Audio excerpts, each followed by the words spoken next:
Assalamualaikum warahmatullahi wabarakatuh. Alhamdulillah, kita dapat bertemu kembali pada mata kuliah Etika dan Hukum Bisnis di sesi yang ke-14.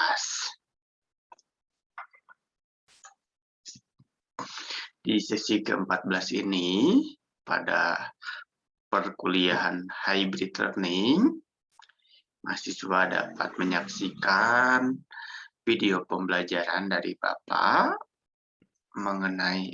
melalui YouTube. Nah, di sesi yang ke-14 ini, Bapak akan membahas mengenai bisnis online, hukum kepailitan, serta monopoli. Ya, secara garis besar, ada 3 topik pembahasan di sesi yang ke-14. Kita masuk ke topik yang pertama, melalui bisnis online. Bisnis online merupakan segala jenis kegiatan bisnis yang dilakukan secara online. Ya, semuanya secara online, ya, berbasis internet. Setiap pelaku usaha yang sebagian aktivitasnya ataupun semua aktivitas bisnisnya dilakukan melalui internet. Bisa dikatakan menjalankan bisnis online. Ya, ini yang dinamakan dengan bisnis online. Aktivitas bisnis online ini bisa meliputi kegiatan jual beli online, ya, bisa melalui marketplace biasanya, atau media pemasaran, ya, media sosial. Jadi semua aktivitas bisnis, ya, berbasis online. Kegiatan jual beli berbasis online maupun menyediakan jasa secara online, ya, banyak ya jasa secara online, misalnya mengedit foto, mengedit video, ya, dan banyak jenis bisnis lainnya yang bisa kita temukan di online di berbagai bidang industri. Jenis bisnis online, kegiatan bisnis online ini bisa diwujudkan dengan berbagai jenis, ya, ini contohnya nih. Wujud tampilan dari bisnis online bisa website, ya, berbasis website, ya, atau sekarang mungkin berbasis aplikasi, ya. Terus ada marketplace, ya, kayak toko online, kayak Shopee, Lazada, Tokopedia. Terus ada blog, ya, blog pribadi atau akun media sosial. Ya, akun media sosial banyak ya sekarang ya. Instagram, TikTok, Facebook, sekarang semakin banyak ya. Ini contohnya. 5 marketplace terbaik di Indonesia. Ada Shopee, Tokopedia, Bukalapak, Lazada, serta blibli.com. Ya, mungkin kita sering pakai ya beberapa aplikasi marketplace yang terkenal di Indonesia ini ya. Termasuk Bapak juga sering menggunakan beberapa aplikasi ini untuk berjualan, untuk membeli produk, gitu. Karena kemudahan ya. Online tuh menawarkan kemudahan. Ya, kita tidak usah berpergian. Bayangin kalau kita berpergian ke toko offline, kita ngabisin waktu berapa lama, kita ngabisin bensin berapa lama, kita ngabisin uang makan, kita ngabisin uang parkir mungkin. Ya, banyak kosnya dibandingkan dengan kita belanja online. Bisa 24 jam melihat, bisa menggunakan laptop atau handphone untuk memilih sesuatu, nyari yang kita inginkan. Kita bisa search mungkin ya, cari harga yang termurah. Nah, itu enaknya online ya zaman saat ini. Beberapa manfaat yang ditawarkan, lebih hemat ya. Tadi udah Bapak sampaikan, lebih hemat biaya, hemat waktu, ya nggak usah banyak kos yang dikeluarkan. Fleksibel, kemudahan akses, ya bisa sampai 24 jam. Tantangan yang dihadapi untuk online juga nih ada tantangannya. Membutuhkan kemampuan teknis mengenai website dan internet. Ya, karena kan tidak semua kalangan melek akan digital. Ya, mungkin bagi mahasiswa Bapak semuanya anak muda, internetnya udah bagus, apa udah bisa sendiri gitu. Mengeluarkan biaya untuk gadget, perangkat komputer, dan software pendukung ya. Biaya internet jangan lupa. Resiko penipuan online ini ya, resiko. Ada juga resiko penipuan online ya. Makanya usahakan kalau beli sesuatu tuh di marketplace, karena kalau di marketplace tuh ada rekening penampungan. Ya, beda sama di media sosial. Media sosial biasanya langsung ketemu pembeli dan penjual gitu tanpa ada rekening penampungan. Jadi kalau tidak sesuai harapkan, kalau tidak sesuai dengan harapan mungkin agak susah komplainnya ya.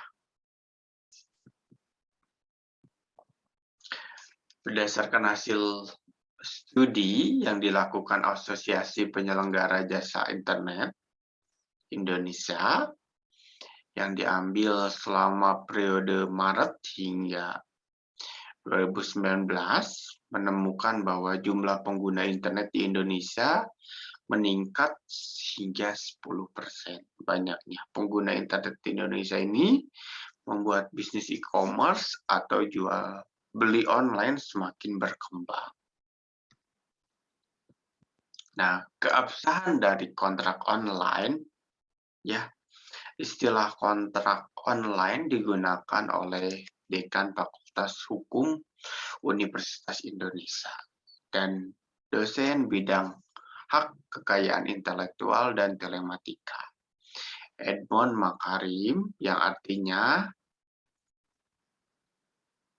sama dengan kontrak elektronik, yaitu ikatan atau hubungan hukum yang dilakukan secara elektronik yang menggabungkan jaringan dari sistem informasi berbasis komputer.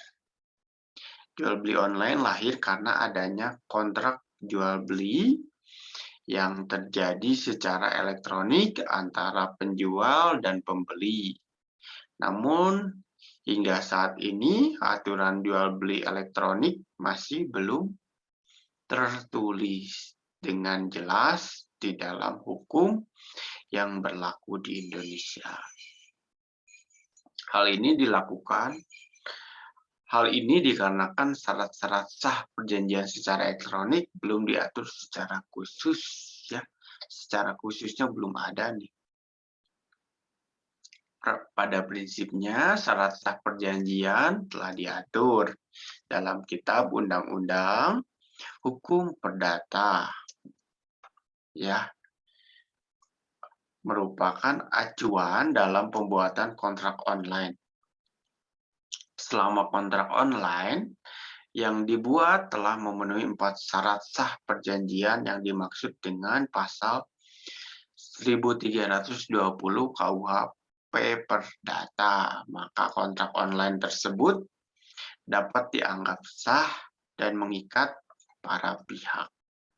Nih, pasal 1320 KUH Perdata. Untuk sahnya suatu perjanjian diperlukan 4 syarat. Sepakat mereka yang mengikat dirinya, kecakapan untuk membuat suatu perikatan, ya, lalu suatu hal tertentu, suatu sebab yang halal. Nah, itu kewajiban penjual dalam transaksi jual beli adalah menyerahkan hak milik atas barang yang diperjualbelikan, menanggung kenikmatan, serta menanggung cacat tersembunyi. Membeli informasi tentang barang dan atau jasa yang dijual secara benar, jujur, jelas, dan sebagainya. Ya, itu menurut Gunawan Wijaya. Hak penjual berdasarkan pasal 6 Undang-Undang Perlindungan Konsumen adalah menentukan dan menerima harga pembayaran atau atas penjualan barang sesuai dengan kesepakatan antar penjual dan pembeli. Lalu mendapatkan perlindungan hukum dari tindakan pembeli yang beritikat tidak baik. Hak untuk melakukan pembelaan diri sepatutnya dalam menjelaskan sengketa. Lalu hak penjualan berdasarkan pasal 66 Undang-Undang Perlindungan Konsumen lainnya, yaitu hak untuk rehabilitasi nama baik apabila terbukti secara hukum merugikan konsumen yang tidak diakibatkan oleh barang dan atau jasa yang diperdagangkan. Ya, ini kewajiban pembeli dalam transaksi jual beli menurut pasal 5 Undang-Undang Perlindungan Konsumen. Kita lihat, membaca informasi dan mengikuti prosedur atau petunjuk tentang penggunaan dan atau jasa yang dibelinya. Beritikat baik dalam melakukan transaksi jual beli barang atau jasa tersebut. Membayar harga pembelian sesuai dengan yang telah disepakati. Mengikuti upaya penyelesaian hukum secara patut apabila timbul sengketa dalam proses jual beli tersebut. Lalu ada pasal 4 Undang-Undang Perlindungan Konsumen, ya, atau hak-hak pembeli. Nih, hak dari pembeli itu hak atas kenyamanan, keamanan, dan keselamatan dalam mengkonsumsi barang dan jasa. Lalu ada hak memilih serta mendapatkan barang atau jasa dengan kondisi yang sesuai dengan yang diperjanjikan. Lalu mendapatkan informasi secara benar, jujur, dan jelas mengenai barang atau jasa yang diperjualbelikan, lalu mendapatkan pelayanan dan perlakuan secara benar atau tidak diskriminatif. Didengarkan pendapatnya atau keluhannya atas kondisi barang dan atau jasa yang dibelinya, lalu mendapatkan perlindungan hukum secara patut apabila dari proses jual beli tersebut timbul sengketa. Mendapatkan kompensasi atau ganti rugi apabila barang atau jasa yang dibelinya tidak sesuai dengan apa yang dijanjikan. Ya, makanya kalau jual beli itu harus jujur, ya, harus sesuai dengan apa yang dijelaskan. Jangan sampai penjual menjual produk atau barang yang tidak sesuai dengan spesifikasi produk yang dijelaskan, ya. Itu namanya pembohongan. Ya, tidak baik. Mendapatkan pembinaan dan pendidikan konsumen. Hukum kepailitan. Ya, kepailitan. Yang ketiga itu ada hukum kepailitan. Ya, tadi udah kita bisnis online, langsung kepailitan. Topik yang kedua ya, hukum kepailitan ini. Kita lihat definisi dari kepailitan adalah sita umum atas semua kekayaan debitur, dalam artian di sini debitur pailit, yang pengurusannya dan pemberesannya dilakukan oleh kurator di bawah pengawasan hakim pengawas. Ya, pasal 1 ayat 1 Undang-Undang Nomor 37 Tahun 2004. Dasar hukum kepailitan yaitu Undang-Undang Kepailitan Nomor 4 Tahun 1998. Lalu ada Undang-Undang Kepailitan Nomor 37 Tahun 2004. Lalu ada Undang-Undang Perseroan Terbatas. Ada Undang-Undang Pasar Modal. Ada Undang-Undang Hak Tanggungan. Ya, itu dasar hukum dari hukum kepailitan. Syarat-syarat sebuah perusahaan dikatakan pailit. Yang pertama, debitur harus mempunyai 2 utang atau lebih dan tidak membayar sedikitnya 1 utang yang telah jatuh tempo dan dapat ditagih. Lalu dinyatakan pailit oleh putusan pengadilan niaga. Ya, ini harus ada keputusan dari pengadilan niaga ya mengenai debitur tersebut pailit. Diajukan oleh pihak-pihak yang memenuhi syarat debitur atau kreditur, syaratnya kejaksaan jika untuk kepentingan umum. Bank Indonesia jika debiturnya adalah bank. Badan Pengawas Pasar Modal, Bapepam, lalu kewenangannya saat ini sudah pindah ke OJK, Otoritas Jasa Keuangan, ya sebagai pengawasan dari jasa keuangan. Jika debitur adalah perusahaan efek atau bursa efek, ya dimaksud di sini, lembaga clearing dan penjaminan, lembaga penyimpanan dan penyelesaian, lalu ada Menteri Keuangan jika debiturnya adalah perusahaan asuransi, perusahaan reasuransi, dana pensiun, BUMN yang bergerak di bidang kepentingan publik.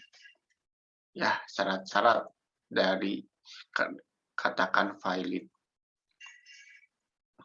Dalam hal permohonan pernyataan pailit diajukan oleh debitur yang masih terikat dalam pernikahan yang sah, permohonan hanya dapat diajukan atas persetujuan suami atau istrinya. Permohonan pailit harus diajukan oleh seorang advokat. Pihak-pihak dalam proses kepailitan. Kreditur adalah orang yang mempunyai piutang karena perjanjian atau undang-undang yang dapat ditagih di muka pengadilan.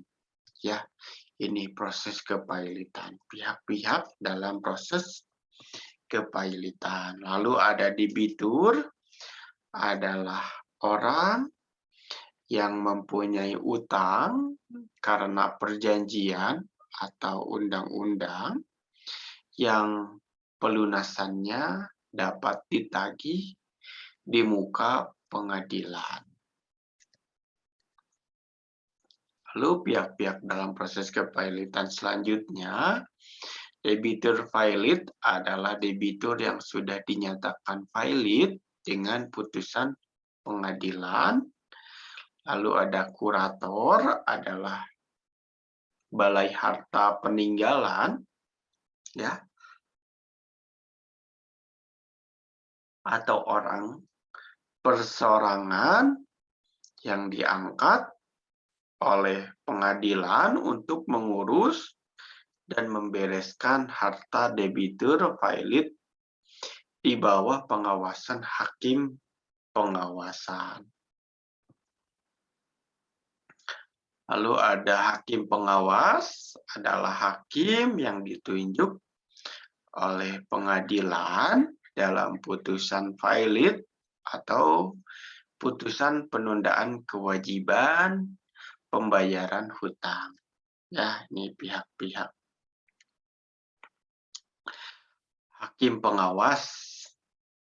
Lalu ada panitia kreditur, yaitu wakil dari para kreditur yang akan bertindak untuk kepentingan para kreditur. Tindakan-tindakan hukum setelah adanya putusan valid. Kurator melakukan pemberesan harta valid. Hakim pengawasan mengawasi tindakan kurator, serta dilakukan rapat verifikasi atau pencocokan hutang piutang. Lalu dilakukan rapat kreditur. Ya, atas usulan hakim pengawas, permintaan kurator, dan permintaan kreditur, pengadilan dapat memerintahkan supaya debitur valid ditahan di bawah pengawasan jaksa yang ditunjuk oleh hakim pengawas. Nah, akibat dari kepailitan ini, ya, debitur demi hukum kehilangan haknya. Ya, debitur demi hukum kehilangan haknya untuk menguasai dan mengurus kekayaannya yang termasuk dalam harta valid serta tanggal keputusan valid diucapkan, ya, disampaikan oleh pengadilan. Semua perikatan debitur yang terbit sesudah putusan valid tidak lagi dapat dibayar dari harta valid kecuali perikatan tersebut menguntungkan harta valid. Lalu upah yang terutang sebelum maupun sesudah putusan valid merupakan utang harta valid. Ya. Selanjutnya, berlaku penangguhan terhadap pelaksanaan hak tanggungan untuk jangka waktu paling lama 90 hari. Nah, topik yang ketiga dari sesi yang ke-14 yaitu monopoli. Pertama, bisnis online. Yang kedua, kepailitan. Yang ketiga, monopoli. Ya, jadi apa sih monopoli itu?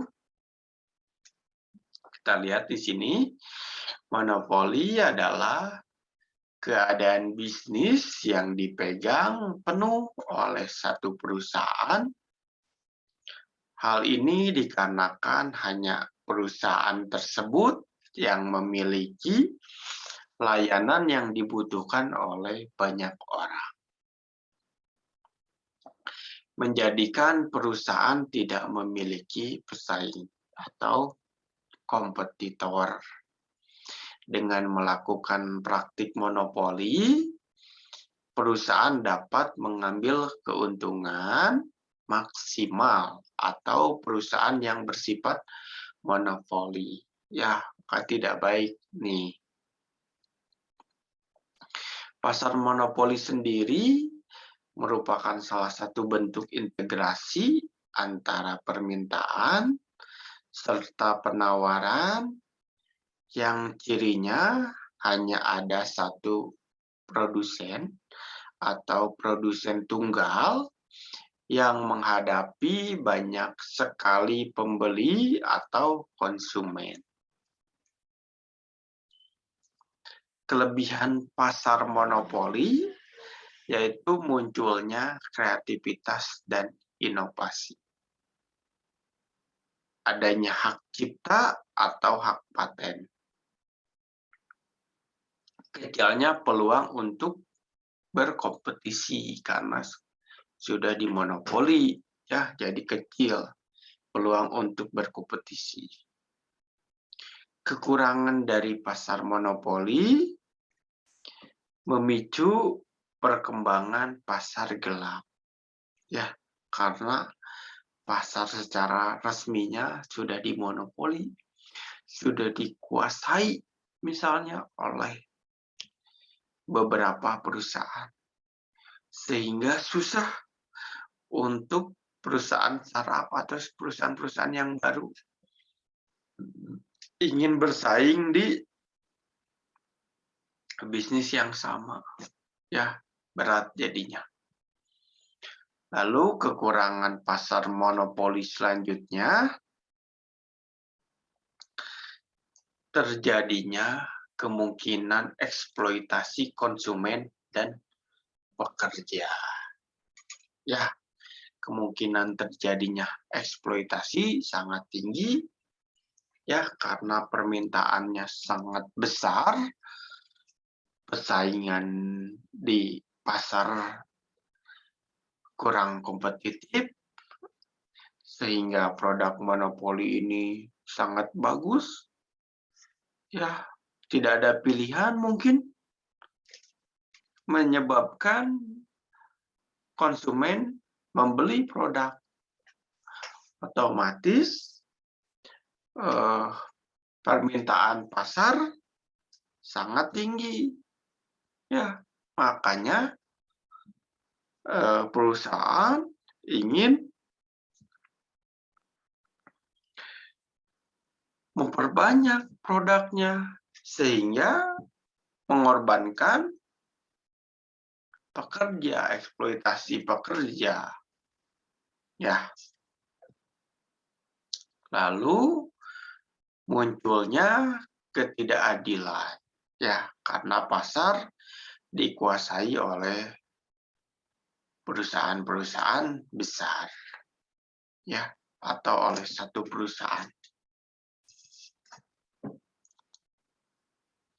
Nah, ini peringatan buat kita semua, ya, tolong dipahami bahwa pelaku usaha dilarang, ya, pelaku usaha dilarang melakukan pemasokan barang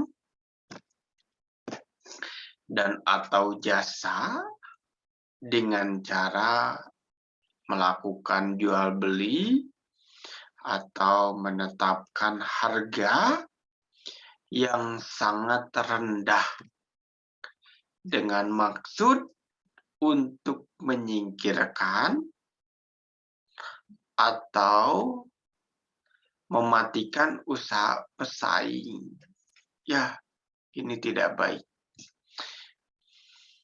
Dilarang melakukan pemasokan barang dan atau jasa dengan cara melakukan jual beli atau menetapkan harga yang sangat rendah dengan maksud untuk menyingkirkan atau memastikan usaha persaingan di pasar, ya, sehingga dapat mengakibatkan terjadinya praktek monopoli dan atau persaingan usaha tidak sehat.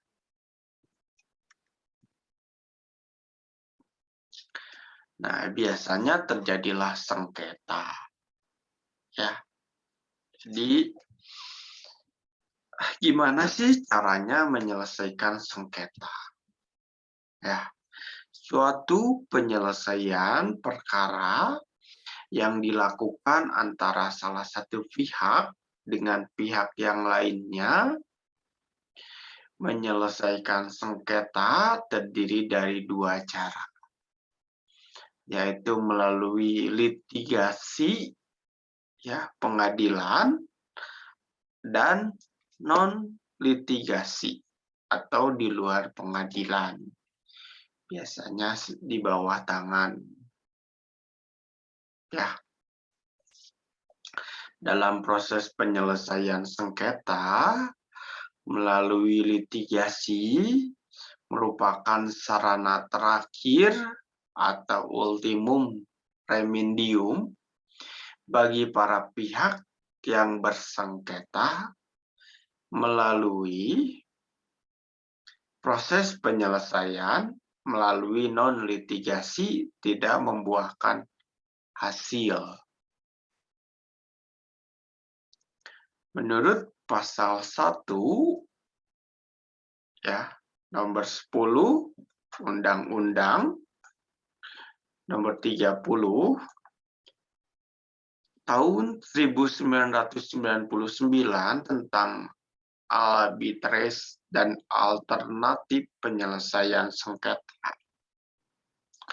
Penyelesaian sengketa melalui non-litigasi luar pengadilan terdapat 5 cara. Yang pertama, konsultasi. Suatu tindakan yang dilakukan antara satu pihak dengan pihak yang lain yang merupakan pihak konsultan. Lalu ada negosiasi, penyelesaian di luar pengadilan dengan pihak yang mencapai kesepakatan bersama atas dasar kerjasama yang lebih harmonis. Lalu ada mediasi, penyelesaian melalui perundingan untuk mencapai kesepakatan di antara para pihak dengan dibantu oleh mediator. Lalu ada konsiliasi, ya, penyelesaian sengketa dibantu oleh konsiliator yang berfungsi menengani para pihak untuk mencari solusi dan mencapai kesepakatan di antara para pihak. Lalu penilaian ahli. Ya, mendapat para ahli untuk suatu hal yang bersifat teknis dan sesuai dengan bidang keahlian. Ya, ada 5 langkahnya: konsultasi, negosiasi, mediasi, konsiliasi, serta penilaian akhir. Oke, itu langkah-langkah dari penyelesaian sengketa di luar dari pengadilan. Ya, mungkin cukupkan di sesi yang ke-14, mata kuliah etika dan hukum bisnis. Apabila ada pertanyaan, boleh melalui WhatsApp grup atau chat di kolom komentar YouTube boleh, atau melalui chat Japri ke Bapak. Ya, sekian sesi yang ke-14. Semoga bermanfaat. Sehat-sehat buat kita semua. Akhirul kalam. Assalamualaikum warahmatullahi wabarakatuh.